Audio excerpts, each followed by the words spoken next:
In the middle of the 19th century, the map of North America changed forever. A powerful nation grew rapidly, and a neighboring nation watched territory after territory slip away. The question echoes through every history book: how did Mexico lose so much land so quickly? The answer is not simple. The answer is a story of internal weakness, political chaos, military defeats, foreign ambition, and decisions made under pressure that shaped two nations for generations. The story begins in the early 1800s when Mexico became an independent country after a long and exhausting war against Spain.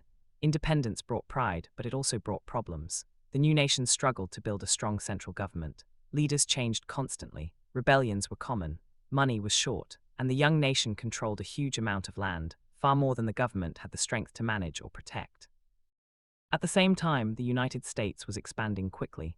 The idea of manifest destiny spread across newspapers, speeches, and political debates.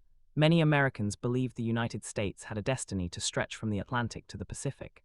That belief created pressure to take Western territories, territories that belonged to Mexico. The first major loss came in Texas. In the 1820s and 1830s, Mexico invited settlers from the United States to live in Texas, hoping these settlers would develop the region.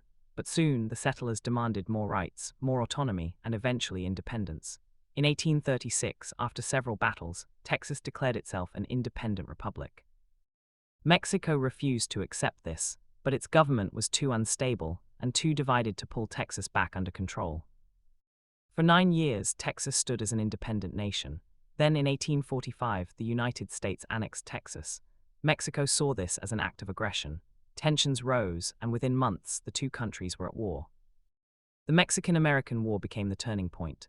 Mexico fought with bravery, but the United States had stronger industry, better supplies, more money, and a more organized military. As American forces pushed south, battles were lost one after another. In 1847, U.S. troops marched into Mexico City itself. With the capital occupied, Mexico had no choice but to negotiate. The Treaty of Guadalupe Hidalgo, signed in 1848, forced Mexico to surrender nearly half of its territory. The lands included present-day California, Nevada, Utah, most of Arizona, and parts of Colorado, New Mexico, and Wyoming. In return, Mexico received money, but no payment could erase the scale of the loss. The story did not end there. In 1853, the Gadsden Purchase took another slice of northern Mexico, this time for a railroad route. Mexico agreed to the sale because the government desperately needed money and stability after years of conflict. Mexico's rapid territorial loss happened because of a combination of internal weakness and external pressure. A new nation lacking political unity faced a powerful neighbor driven by expansion. Weak governments, constant leadership changes, economic strain, underdeveloped frontier lands, and the overwhelming military strength of the United States all played their part.